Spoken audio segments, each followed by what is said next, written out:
صدری ویسر لی امری واحلل عقدۃ من لسانی یفقہوا قولی۔ اعوذ باللہ من الشیطان الرجیم، بسم اللہ الرحمن الرحیم۔ محترم اساتذہ اور میری پیارے دوستوں، السلام علیکم ورحمۃ اللہ وبرکاتہ۔ آج میں تقریر کا عنوان ہے عید کی اہمیت۔ عید کا مطلب ہے خوشی، جشن یا مسرت۔ حضور صلی اللہ علیہ وسلم جب ہجرت کر مدینہ گئے تو دیکھا کہ وہاں کے لوگ دو مخصوص دنوں میں خوشیاں، کھیل و تفریح کر رہے تھے۔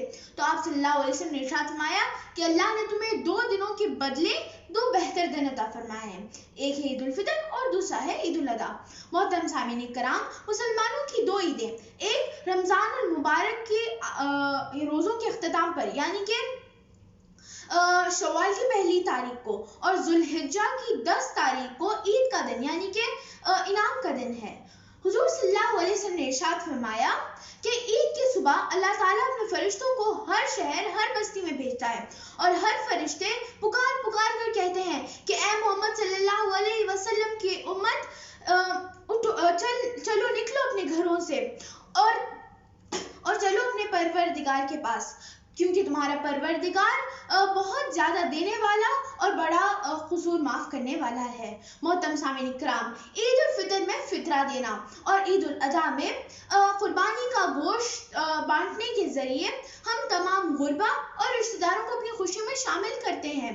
ایک بار حضور صلی اللہ علیہ وسلم جب عیدگاہ جا رہے تھے تو انہوں نے دیکھا کہ ایک بچہ رو رہا تھا، تو جب انہوں نے پوچھا تو اس نے کہا کہ آج سب لوگ خوش ہیں اور نئے نئے کپڑے بھی پہنے ہیں، لیکن میں ایک یتیم ہوں۔ تو آپ صلی اللہ علیہ وسلم نے اسے گھر لے گئے اور عائشہ رضی اللہ عنہا سے کہا کہ اسے تیار کرو، نہلا کر تیار کر لو۔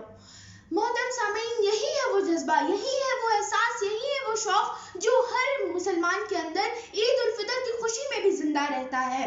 محترم سامعین کرام، عید کا پیغام ہے اتحاد، اجتماعیت، ایثار، احساس اور اللہ کے احکام کی ادائیگی۔ قرآن میں آتا ہے وَلِتُكَبِّرُوا اللَّهَ عَلَى مَا هَدَاكُمْ وَلَعَلَّكُمْ تَشْكُرُونَ۔ جس شخص نے ان تمام کاموں کو انجام دیا تو اس کے لیے عید کا دن انعام کا دن ہوگا، اور جس شخص نے ان تمام باتوں کو نظر انداز کیا، کنجوسی کی، بخلی کی، سستی کی، تو اس کے لیے عید کا دن وعید کا دن ہوگا۔